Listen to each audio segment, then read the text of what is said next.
Alléluia.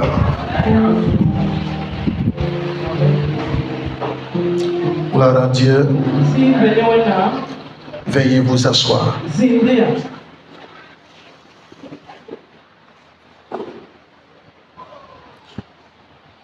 Soldats de Christ,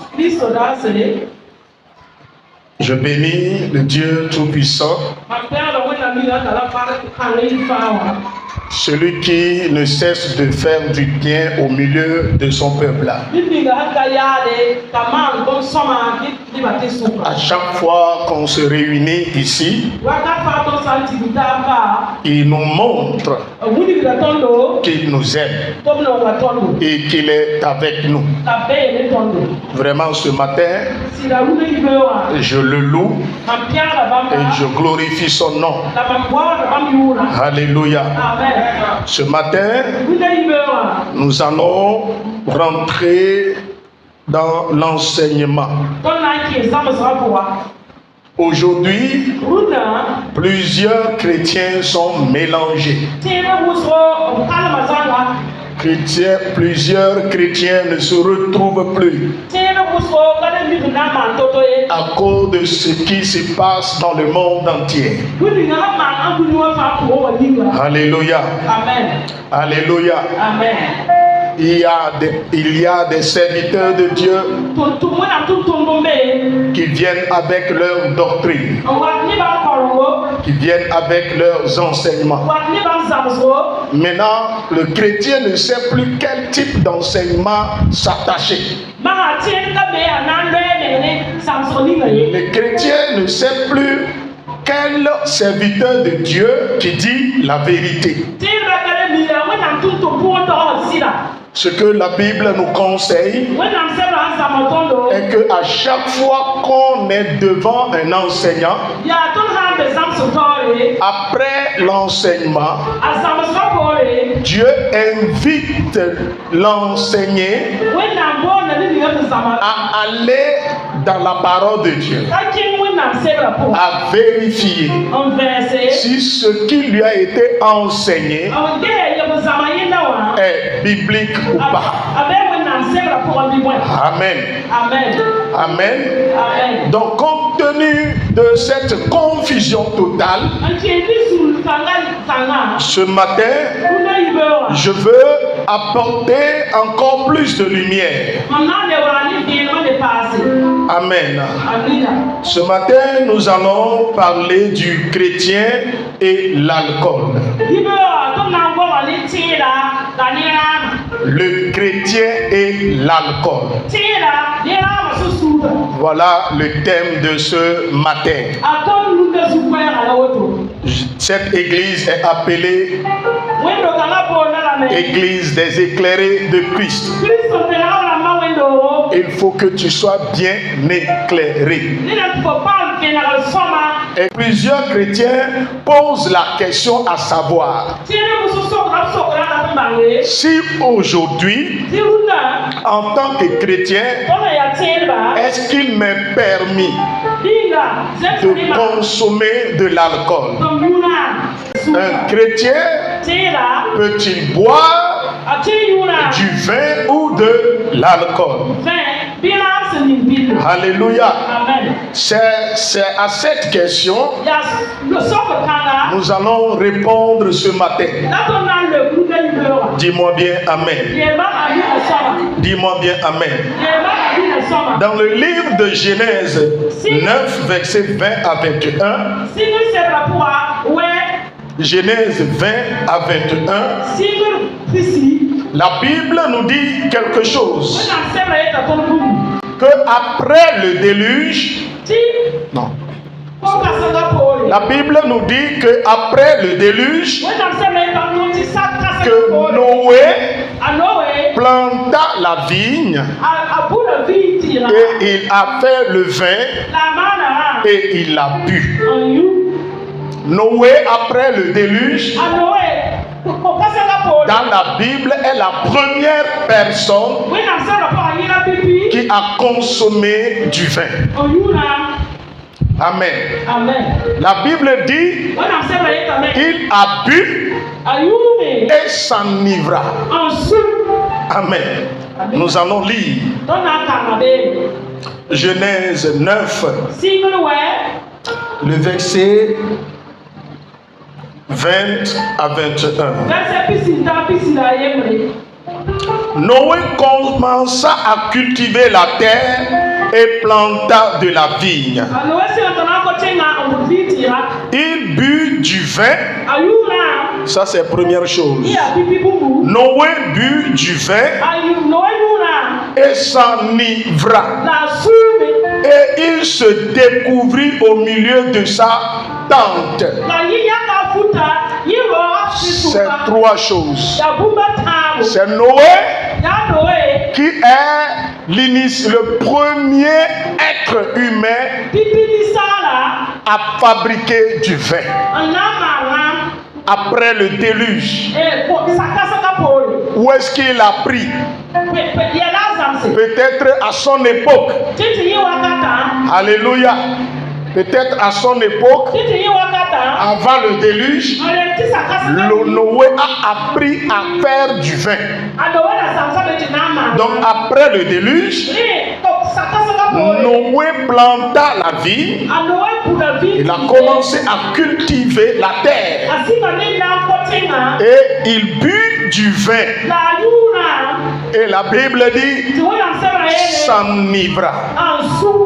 Et il se découvrit au milieu de sa tente. Il a pris de l'alcool et il s'est enivré. Et après, tout il s'est laissé tout nu. La Bible nous a laissé cette histoire pour que nous, en tant que chrétiens, nous puissions apprendre de cette histoire. Alléluia.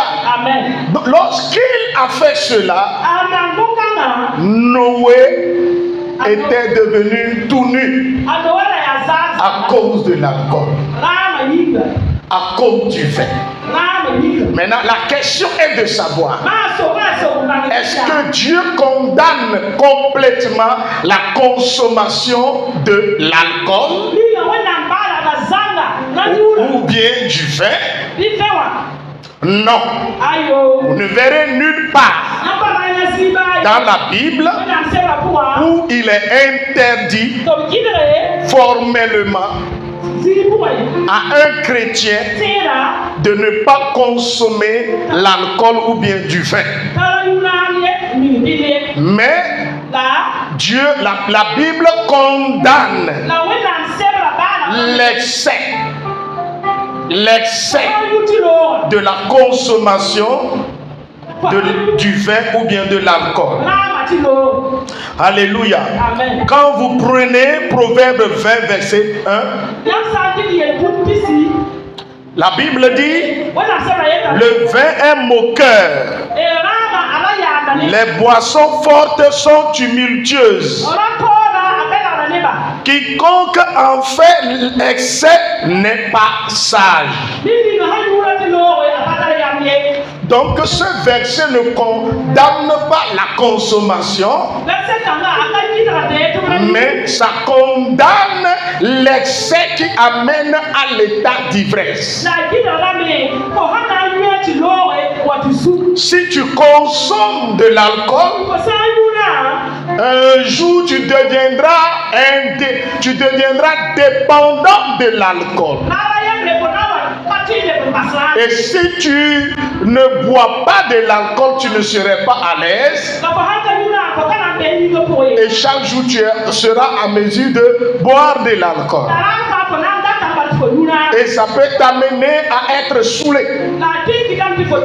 Donc Dieu condamne l'ivrognerie, l'excès de l'alcool. Amen. Amen. Nous allons aller étape par étape. Éphésiens 5 verset 18 nous dit, ne vous enivrez pas de vin, c'est de la débauche. Ça c'est le Nouveau Testament. Il dit ne soyez pas ivres de vin, car c'est de la débauche. Donc ici c'est l'excès. Amen. Écoutez-moi bien. Dans le Nouveau Testament, à chaque fois que Jésus et ses disciples sont à table pour manger, il y a toujours le vin à côté. Le jour de la Sainte Seine, au moment où il voulait manger, c'est ce vin-là que Jésus a pris et l'a transformé en son sang. Il l'a béni et c'est devenu son sang et il l'avait donné à ses disciples. Alléluia. Amen. Notre maman avait posé la question la fois passée, à savoir si le vin que Jésus avait fait à la nuit de noces est-il alcoolisé ou bien sucré? Si dehors, toi en tant que chrétien, on te pose également cette question, quelle attitude vas-tu adopter face à cette question? Comment tu peux être à mesure de répondre à cette question? Quand vous analysez, le chef cuisinier a dit, quel est ce bon vin? Et il grondait le marié. Pourquoi as-tu caché ce bon vin? Et c'est à la dernière minute tu le fais sortir du moment où les gens sont déjà ivres. Car normalement, on doit faire sortir le bon vin et les gens doivent boire. Et lorsque les gens sont ivres maintenant, on fait sortir le mauvais vin. Ça veut dire, d'après la réponse qu'a donnée le chef de l'hôtel, cela prouve que le vin qu'il a goûté n'est pas un vin sucré, mais un vin qui peut rendre quelqu'un ivre. Ça veut dire c'est un vin alcoolisé. Amen. Amen. Maintenant, quand nous rentrons dans 1 Corinthiens 13, l'apôtre Paul faisait quelque chose.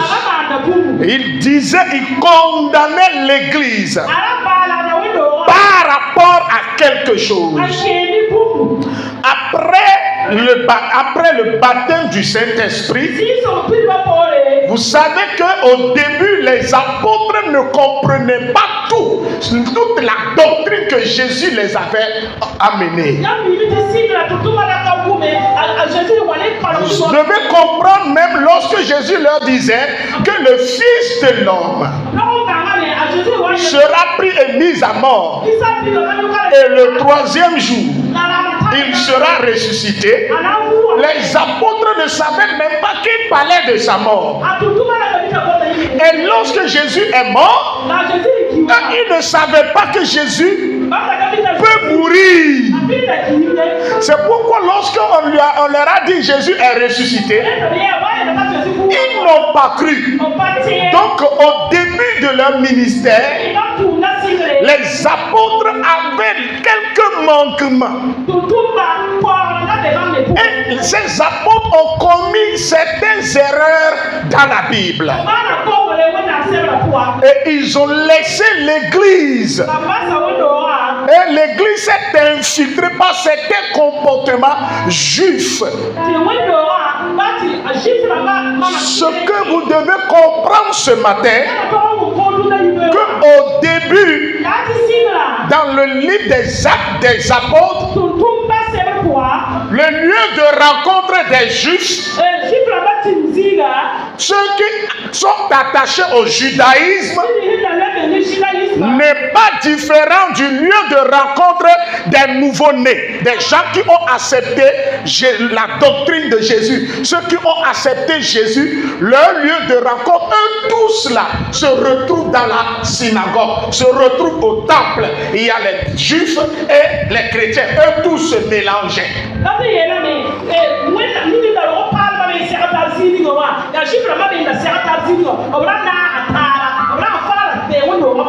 Et les apôtres, même dans l'église primitive, continuaient à faire également certains sacrifices de purification dans l'église primitive. Boni. C'est pourquoi les apôtres ont conseillé à Paul de prendre cette personne et aller dans le temple pour faire le rituel de purification, et c'est ce qui a amené l'arrestation de l'apôtre Paul.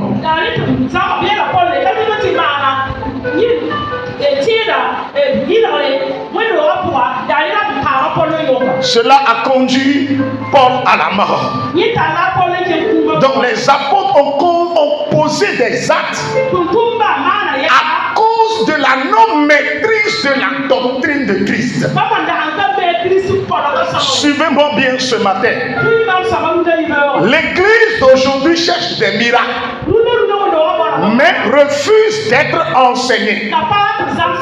Quand on commence par les enseigner sur les béabas de la vie chrétienne, l'église n'accepte pas ces vérités. Donc quand vous prenez 1 Corinthiens 11 verset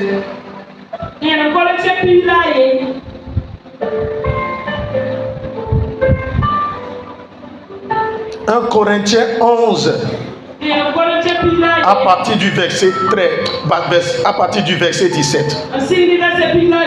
En donnant cet avertissement, ce que je ne loue point, c'est que vous vous assemblez non pour devenir meilleur, mais pour devenir pire.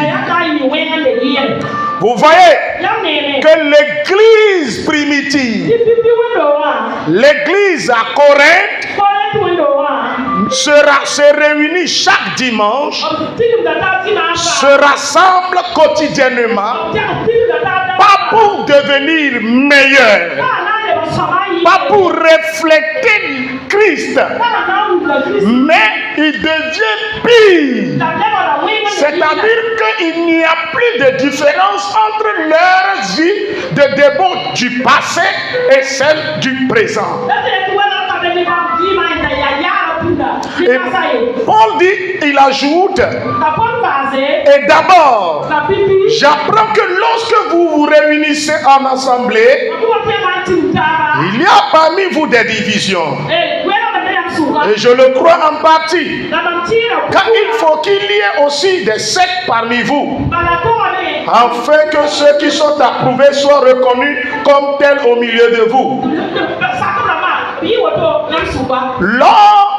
Lors donc que vous vous réunissez, ce n'est pas pour manger le repas du Seigneur. Quand on se met à table, chacun commence par prendre son propre repas et l'un a fait tandis que l'autre est ivre. Verset 21. Lors de la Sainte Seine, lors de la célébration de la Sainte Seine, les gens sont ivres. Dans l'église, les gens prennent la Sainte Seine jusqu'à être saoulés. Ça veut dire quoi? Cela explique le fait que le vin que les apôtres prenaient dans l'église de Corinthe pour célébrer la Sainte Seine est un vin alcoolisé. D'accord? D'accord? Est un vin alcoolisé. Mais regardez, comme Dieu n'a pas condamné la consommation, et ils ont accepté cela dans l'église, ils ne comprenaient pas le côté sacré de la Sainte Seine. Oh, l'église de Corinthe n'est pas une petite église. C'est cette église qu'on trouve les 9 dons du Saint-Esprit. Les 9 dons du Saint-Esprit. Mais regardez cette église. Lors de la célébration de la Sainte Seine, les gens, chacun prenne le pain comme s'il n'a pas mangé chez lui à la maison. Et les gens boivent du vin comme s'ils n'ont jamais bu. Et l'église est devenue quoi? Des buveurs. Donc il y a le désordre dans l'église primitive.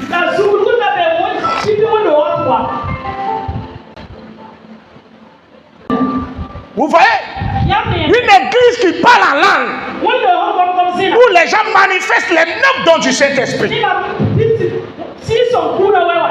Si c'est la consommation de l'alcool. Parce que la Bible n'a pas condamné la consommation de l'alcool. Maintenant, regardez là où cela les a amenés. N'avez-vous pas de maison pour y manger et boire? Ou méprisez-vous l'église de Dieu? Faites-vous honte à l'église de Dieu. Faites-vous honte à ceux qui n'ont rien. Que dirais-je? Vous louerai-je? En cela ne vous loue point. Ça veut dire qu'il ne les félicite pas. Car j'ai reçu du Seigneur ce que je vous ai enseigné. C'est que le Seigneur Jésus, dans la nuit où il fut livré, prit du pain. Et après avoir rendu grâce, le rompit et dit: ceci est mon corps qui est rompu pour vous. Faites ceci en mémoire de moi. De même, après avoir soupé, il prit la coupe et dit: cette coupe est la nouvelle alliance en mon sang. Faites ceci en mémoire de moi toutes les fois que vous en boirez. Car toutes les fois que vous mangez ce pain et que vous buvez cette coupe, vous annoncez la mort du Seigneur jusqu'à ce qu'il vienne. C'est pourquoi celui qui mangera le pain et boira la coupe du Seigneur indignement sera coupable envers le corps et le sang du Seigneur. Écoutez le verset 28. Le verset 28. Verset 28. Que chacun donc s'éprouve soi-même, qu'ainsi il mange du pain et boive de la coupe. Car celui qui mange et boit sans discerner le corps du Seigneur mange et boit le jugement contre lui-même. C'est pour cela qu'il y a parmi vous. C'est pour cela qu'il y a parmi vous beaucoup d'infirmes, de malades, et qu'un grand nombre sont morts. Dieu ne te dit pas de ne plus consommer l'alcool. Mais il faut savoir, en consommant là, tu vas mourir.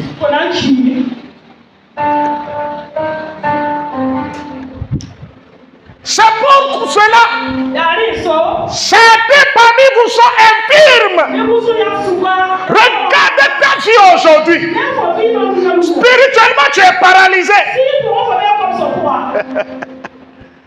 Tu es infirme.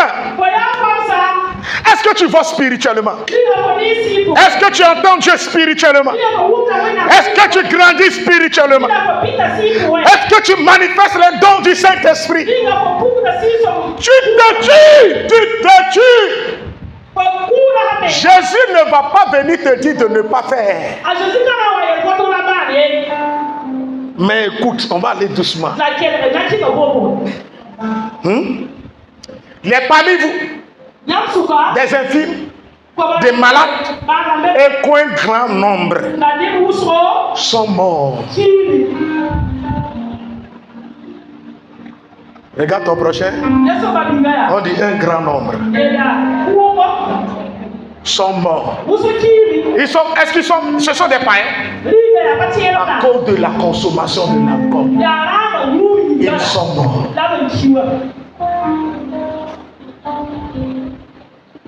Ça, c'est le premier point. Bien-aimé, ce matin-là, il faudrait que je t'enseigne. Il faudrait que je t'enseigne. Vous voyez, vous ne verrez nulle part.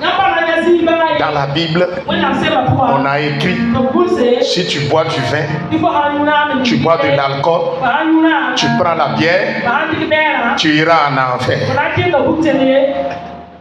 Il n'est pas écrit à quelque part que si tu bois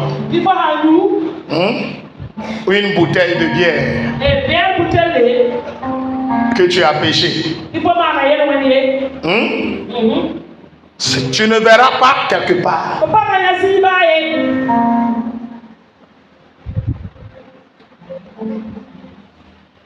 Mais il y a un mais.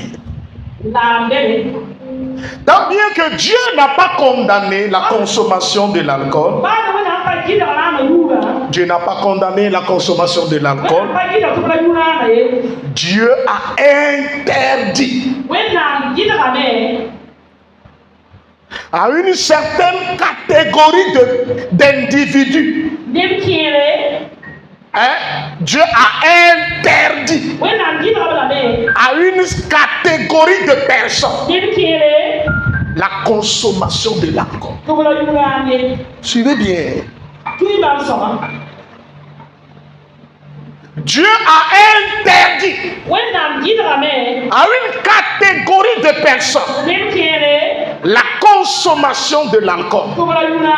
La Bible est profonde. Mais celui qui te parle de l'alcool, si la personne ne t'enseigne pas bien, tu vas t'élever.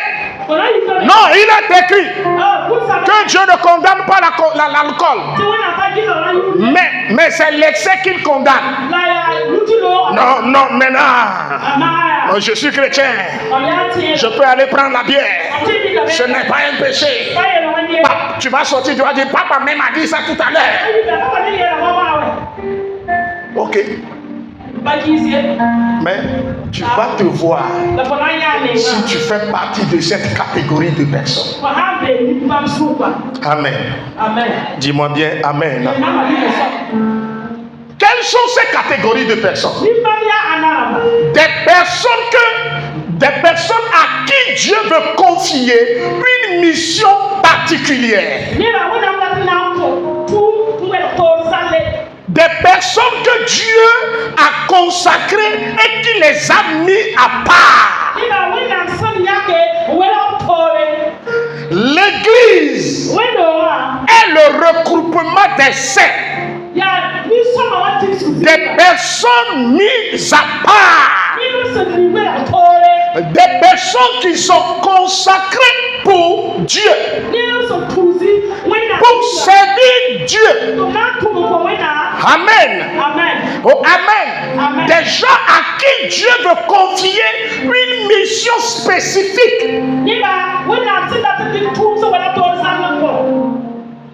Amen. Alléluia. Dieu ne dit pas que l'alcool est mauvais. Mais certaines personnes qu'il a appelées, qui sont prédestinées, qui sont mises à part, et qu'il a consacrées pour que ces personnes-là accomplissent une mission spécifique. Ces gens-là, l'alcool leur est interdit formellement. Amen. Nous allons voir quelque chose. Nombre 6, verset 1 à 3. Il faut noter. Nombre 6.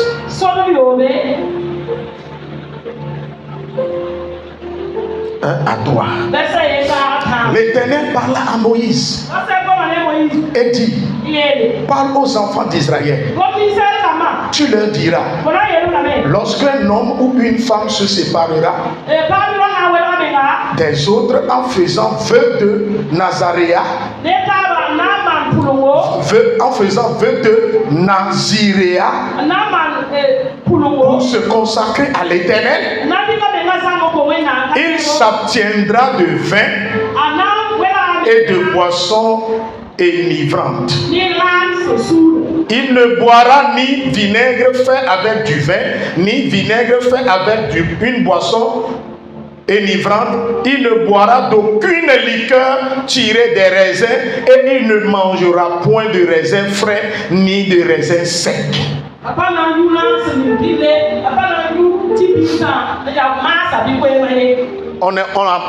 On dit celui qui a fait vœu de Naziréa. Et ces personnes, on les appelle les Naziréens.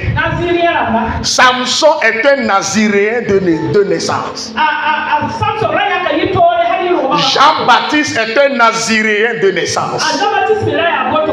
Donc des gens que Dieu a confié une grande mission, eux ne doivent pas toucher à l'alcool. Tout ce qui va même les rendre ivres.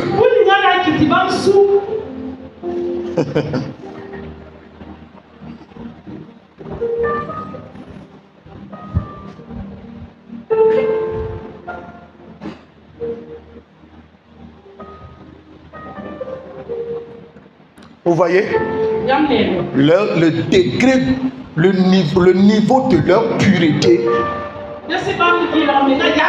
et le niveau de leur sanctification.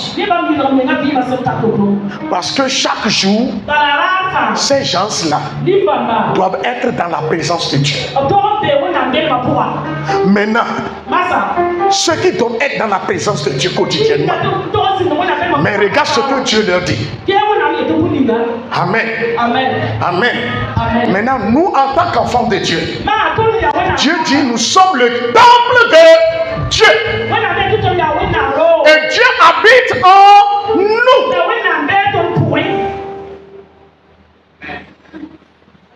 Demande à ton prochain, selon toi là, si tu es le temple de Dieu, Dieu habite en toi. Et tu as juré que Jésus, tu es mon maître. Je marcherai avec toi. Maintenant, entre toi et les gens du monde qui ne doivent pas consommer de l'alcool. Monsieur Emmanuel, est-ce que le chrétien, maintenant je te pose la question, un chrétien, un vrai chrétien, doit-il consommer de l'alcool? Non. Parce que les chrétiens sont des gens mis à part pour Dieu. Ils sont consacrés pour Dieu. Et ils sont lavés par le sang de Jésus. L'église primitive n'a pas compris cela. Elle ne savait pas qu'elle est consacrée. Et l'église de Christ est l'église naziréenne. Elle ne doit pas être ivre d'alcool. C'est pourquoi la Bible dit, soyez ivres du Saint-Esprit.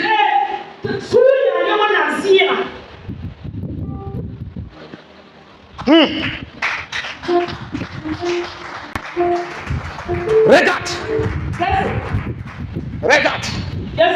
Il y a certaines personnes là. Eux, ils sont nés sur cette terre. Personne ne les a interdit la consommation de l'alcool. Même petit verre seulement. va les faire tomber malades. Parce que leur organisme rejette l'alcool. Il y a d'autres personnes, leur organisme est allergique à l'alcool.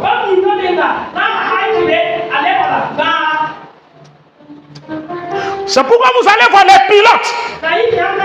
Quand on voit un pilote consommer de l'alcool, si on apprend, il est licencié, on le licencie en même temps. Oui ou non?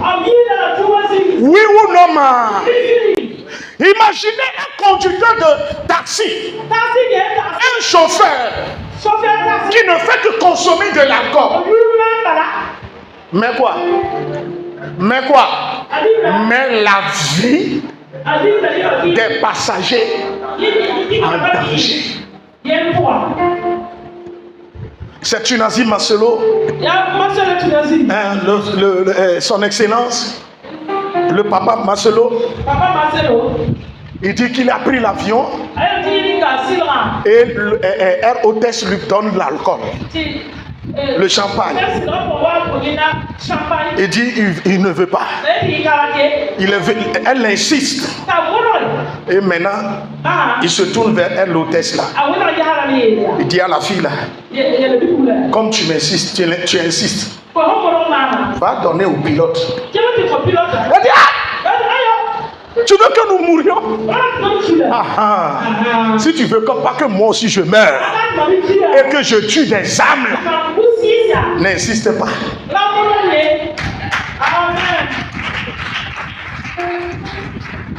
Papa, maman, chaque matin tes enfants te voient avec la bière, le vin. Tes enfants deviendront qui? Des buveurs d'alcool. Imaginez quand on dit à l'église et vous voyez votre pasteur pas en train de consommer l'alcool, la bière. Toute l'église va vouloir m'imiter. Et l'église deviendra quoi? Consommatrice d'alcool.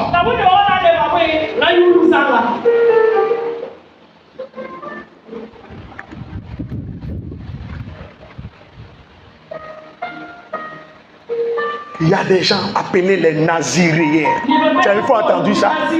C'est dans la Bible. Dieu les a interdits formellement. Même la matière première du vin, le raisin même là, Dieu les a interdits. Ceux qui produisent le vin, Dieu les a interdits.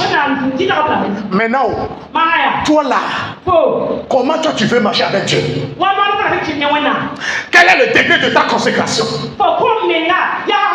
Ne sais-tu pas que tu es consacré pour Dieu? On va lire. On va lire. Donc les Naziréens. Je vous viens de dire que Samson aussi fait partie des Naziréens. C'est pourquoi on a dit que lui ne doit même pas toucher à l'alcool. Dans le ministère, on dit les prêtres dans l'Ancien Testament ne doivent pas toucher à l'alcool. Lévitique 10, verset 8. Lévitique 10. Lévitique 10, verset 8 à 10. L'Éternel parla à Aaron et dit, Aaron est un sacrificateur, Aaron est un prêtre et ses enfants. Maintenant, tu ne boiras ni vin, ni boisson enivrante, toi et tes fils avec toi. Aaron est un sacrificateur. Si tu comprends sous cet angle, tu es chrétien, tu ne vas jamais toucher à l'alcool.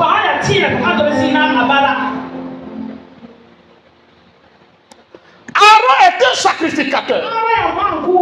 Maintenant, toi en tant qu'enfant de Dieu, dans la nouvelle alliance, les chrétiens sont qui?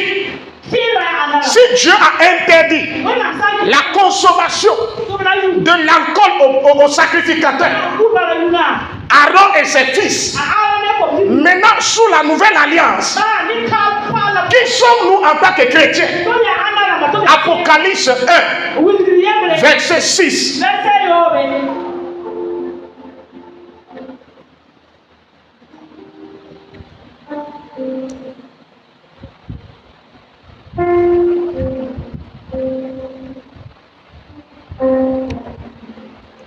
Et qui a fait de nous,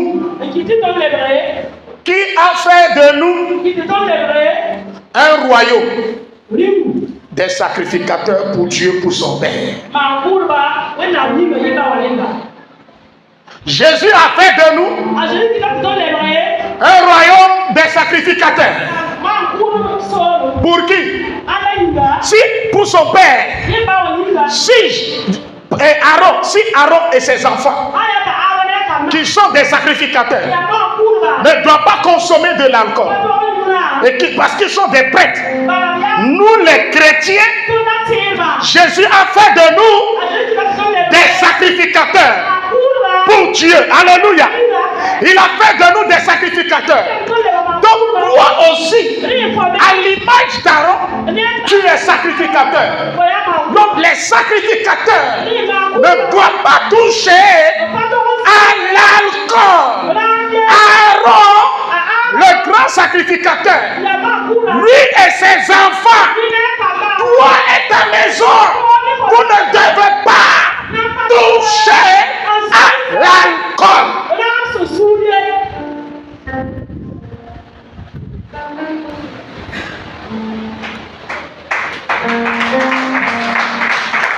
Si un pasteur dans son église il boit de l'alcool avec cette idée, si tu viens ici, tu bois de l'alcool, tu seras maudit. Parce que tu es rentré dans une autre alliance ici. Une alliance qui a compris la sainte doctrine. Une alliance qui sait que les chrétiens sont des sacrificateurs. Des gens mis à part. Des gens consacrés. C'est pourquoi si tu es là, tu ne pratiques pas cela. Tu ne mènes pas cette vie d'abstinence. Tu vas jeûner, prier. Certaines bénédictions-là, tu ne peux pas l'avoir. Galates 4, verset 1. Ça, ce n'est pas dedans, mais l'Esprit vient de me donner. Galates 4, verset 1. Galates 4, verset 1. Qui a trouvé? Galates.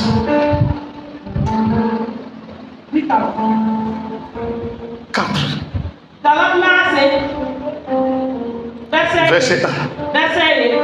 Or, aussi longtemps que l'héritier est enfant, je dis qu'il ne diffère en rien d'un esclave, quoi qu'il soit le maître de tout. Vous voyez? L'héritier est enfant. Si l'héritier est enfant, il est immature, un bébé spirituel. L'héritier, celui qui a tout en Jésus. Mais si cet enfant-là refuse de grandir spirituellement, tant bien qu'il est le maître de tout, restera toujours esclave. Ça veut dire quoi? Certaines bénédictions-là, en Jésus, là, tu ne peux pas les posséder pleinement. Ton héritage en Christ, tu ne peux pas posséder pleinement cet héritage. Parce que tu ne veux pas grandir. Parce que tu veux rester au statut du salut. Je suis né de nouveau, la grâce travaille avec moi. Tout le temps, c'est la grâce. Dieu est amour. Mais tu ne veux pas grandir. Tu ne veux pas devenir quelqu'un mature. Un enfant qui est immature dans la maison, le père ne peut jamais lui confier des bénédictions. Le père ne peut jamais lui confier ses biens pour que cet enfant immature puisse les gérer. Ta bénédiction est en état latent. C'est-à-dire ta bénédiction est bloquée. C'est bloqué à cause de ton immaturité. Parce que tu ne veux pas grandir. Quand tu t'es attaché à la grâce, tu ne veux pas faire un effort personnel pour marcher dans la parole de Dieu. C'est ça qui te retarde. C'est ça qui te maintient en retard. Ce n'est pas Satan qui a bloqué ta bénédiction, mais toi-même, ton immaturité a bloqué ta bénédiction. Il y a des chrétiens qui sont là pendant 20 ans, 30 ans, sont toujours des esclaves. Ils sont sous les tuteurs. Ils sont sous des tuteurs, des administrateurs jusqu'au temps marqué par le Père. Vous voyez? Or, le rôle de tuteur, là, ce sont les esclaves qui jouent ce rôle. Et les administrateurs, ce sont les esclaves qui gèrent les biens des héritiers jusqu'à ce que les héritiers grandissent.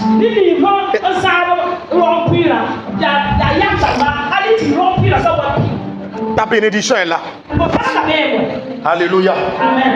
Alléluia. Amen. Dis à ton prochain, deviens un chrétien mature.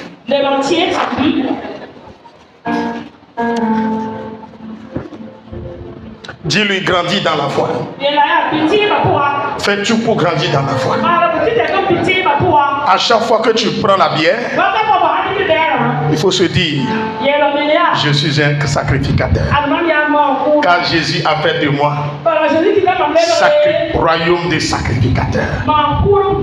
Le royaume de Dieu est rempli des sacrificateurs.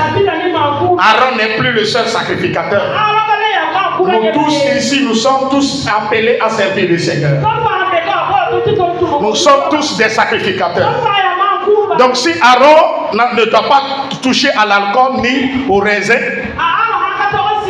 toi aussi en tant que sacrificateur, tu ne dois pas faire quoi?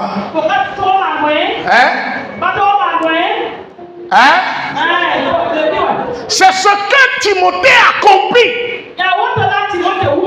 À cause de sa mission, à cause de son ministère, Timothée a refusé même de toucher à l'alcool. Et ça a aggravé sa santé. Et il tombait malade. C'est là que Paul dit, Timothée, tu as vu à cause de ton ventre là, bois un peu du vin. Quel miracle Timothée a fait dans la Bible? Il prenait de l'alcool, non? Dans le ministère, en étant pasteur, oui ou non? Timothée a opéré quel miracle aussi?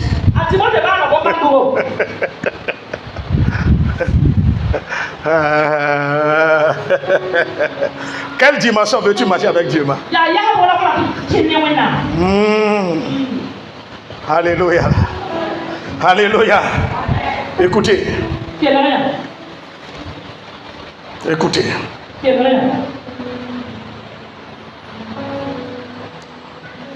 Les rois et les dirigeants, ce sont des gens qui ne doivent pas toucher à l'alcool. Les rois et les dirigeants. Proverbe 31, 4 à 5. Proverbe 31, 4 à 5. Ce n'est point au roi les miels. Ce n'est point au roi de boire du vin, ni au prince de chercher des liqueurs fortes, de peur qu'en buvant, ils n'oublient la loi et ne méconnaissent les droits de tous les malheureux.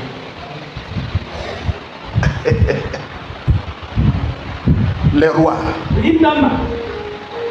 ne doivent pas faire quoi? Boire du vin.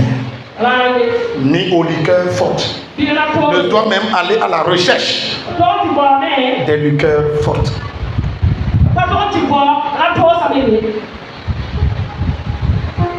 C'est la Bible qui parle. Vous voyez? C'est la Bible qui témoigne. Donc si tu es... Or, la Bible dit, nous sommes tous quoi? Dans le royaume de Dieu, nous sommes des rois. Nous sommes des princes. On dit, le roi et les princes.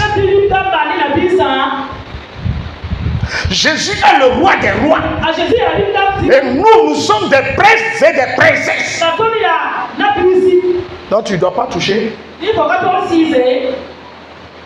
Regarde ton prochain, touche-lui.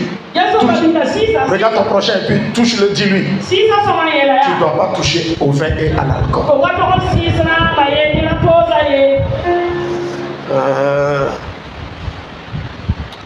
Si je ne bois pas, la l'onction ne descend pas. Quand je bois, c'est en ce moment que je prêche bien. C'est en ce moment que je vois, je travaille là, papa. C'est en ce moment que je suis sur la machine et puis le travail là. Le corps est bien réchauffé. Papa, si je ne prends pas de la liqueur, Seigneur, je peux pas, papa, je peux pas bien manger là. Non, c'est un produit médicinal.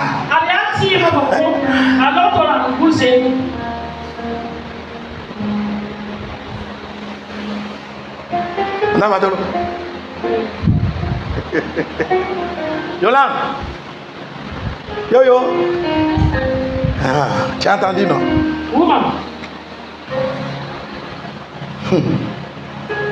Vous voyez?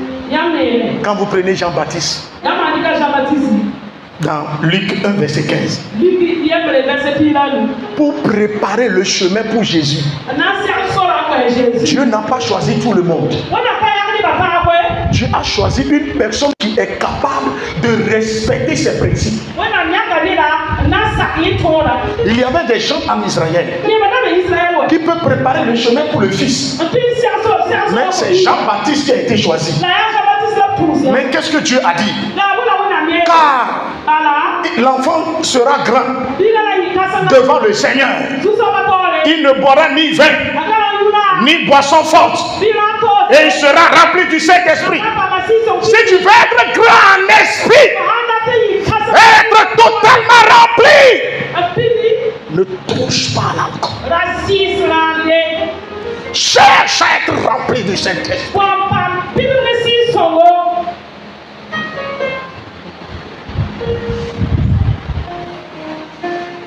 Le chrétien, je dis les chrétiens authentiques.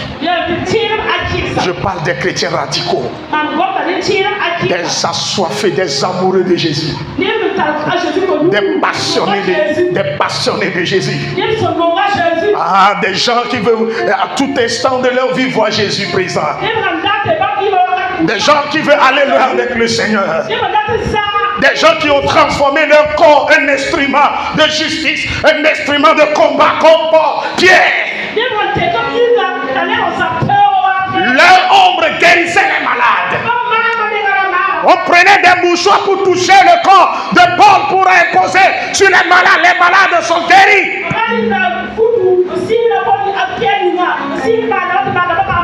Quel est le degré de ton niveau?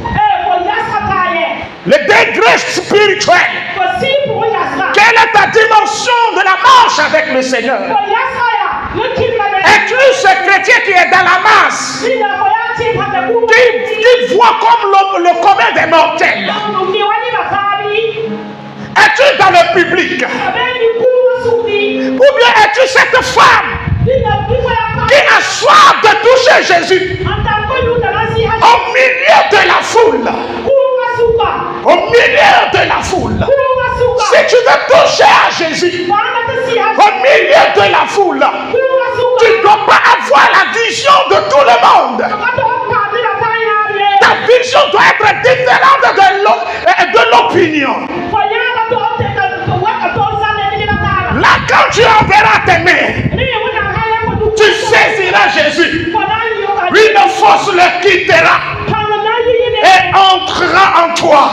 Et tous les maux dont tu souffrais disparaîtront.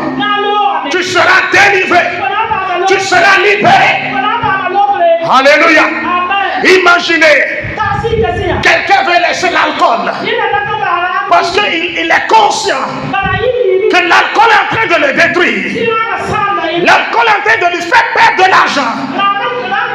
Et il vient à l'église. On fait la Sainte Seine avec du vin alcoolisé. Et il a bu. Il dit, hey, je me suis retrouvé au milieu de mes frères. Moi, je croyais que l'alcool n'est pas bon.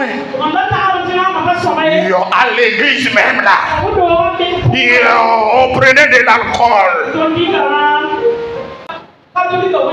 C'est pourquoi, quand on fait la Sainte Seine, on remplace l'alcool par le vin.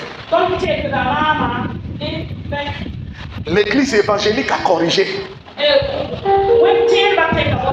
On fait la Sainte Seine en remplaçant le vin alcoolisé par le vin doux. Pour éviter que les gens tombent malades et qu'il y ait un grand nombre de morts.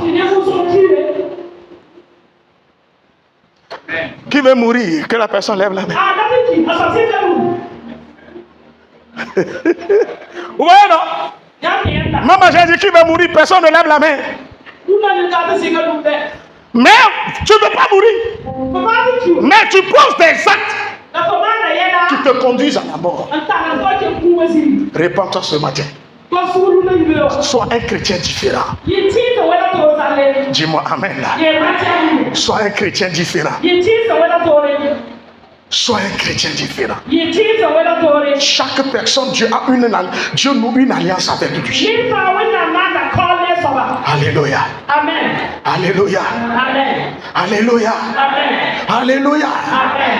Alléluia. Amen. La manière dont le papa Karambiri fait le culte est différente de la manière dont le papa Emmanuel Sawadogo fait le culte. Oui ou non? Mais eux tous sont des serviteurs de Dieu. Dieu les a appelés tous. Mais la manière dont Dieu a choisi de marcher avec eux est différente.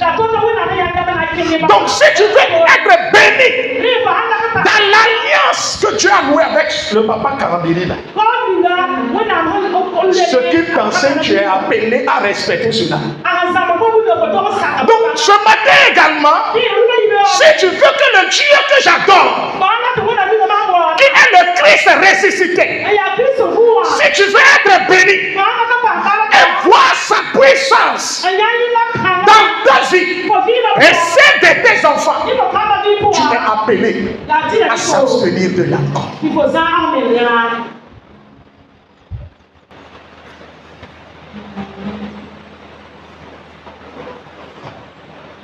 Dieu dit à Jean-Baptiste, comme tu vas amener les gens à la repentance, tu dois être un modèle. Les chrétiens, vous devez être des modèles pour les gens du monde.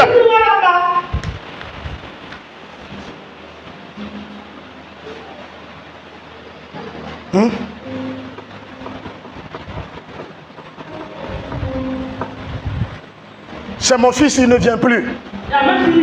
C'est l'ami de Hervé, c'est Hervé, non? C'est l'ami de Hervé, il s'appelle Rasta, il faisait Rasta, il était Rastaman.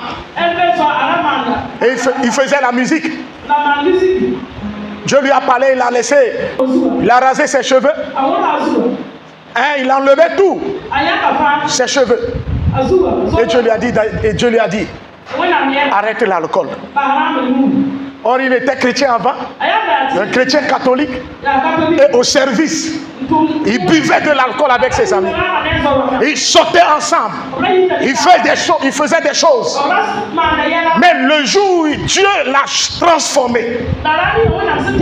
et il a rasé ses cheveux, et il a abandonné l'alcool, ses collègues de service se sont approchés de lui Ah, nous voulons devenir comme toi. Mais comment on peut y arriver? Vous voyez, ce n'est pas même les gens du monde là sont conscients. Ils voulaient abandonner l'alcool, mais ils ne savent pas comment. Mais toi, tu sais comment. Tu peux y arriver, mais ce n'est pas le Saint-Esprit.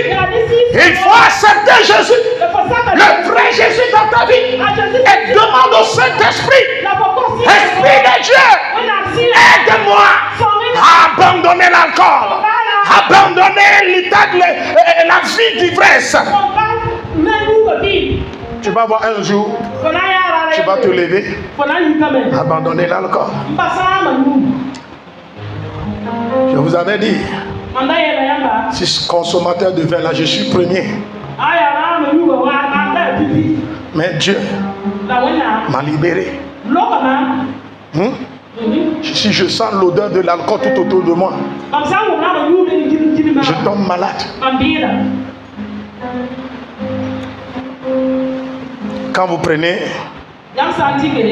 1 Timothée 3, le verset 2 à 3, Dieu dit quelque chose.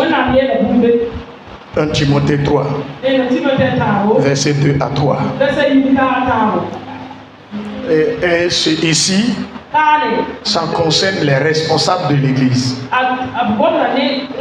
Ça concerne les ouvriers. Mais regardez ce que Dieu dit. On dit un engagement au service total de Dieu. Si tu as un engagement. Mais regardez ce que Paul dit. 1 Timothée. 1 Timothée 3. Verset 2. Il faut donc que l'évêque soit irréprochable, marié d'une seule femme, sobre, modéré, réglé dans sa conduite, hospitalier, propre à l'enseignement. Verset 3. Il faut qu'il ne soit ni adonné au vin, ni violent, mais indulgent, pacifique et désintéressé. Ça, c'est le Nouveau Testament. La Bible qui ne condamne pas le vin, la consommation du vin, mais des gens comme les diacres. Parce qu'on parle de l'évêque, y compris les diacres, les diaconesses, les intercesseurs, les assistants, les ouvriers de l'église, ceux qui ont pris un engagement pour servir le Seigneur. On dit que ces gens-là ne soient ni adonnés au vin. Et ça va au-delà de la simple consommation. Et donc c'est être au service de Dieu, être diacre, diaconesse. Dieu t'appelle à ne pas toucher à l'alcool. Tu es assistant. Dieu t'appelle à ne pas toucher à l'alcool. Alléluia. Ne doit ni toucher. Il faut qu'il ne soit ni adonné au vin.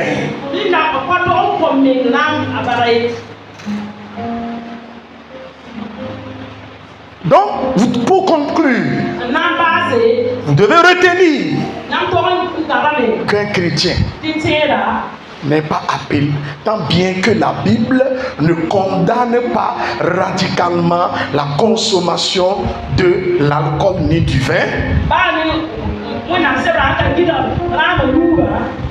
Moi, en tant que chrétien qui a compris que être chrétien, c'est être mis à part, consacré pour le Seigneur. Amen. Consacré pour le Seigneur et pour être au service de Dieu, et que je suis le temple de Dieu et je dois refléter la gloire de Dieu. Je ne dois pas toucher à l'alcool.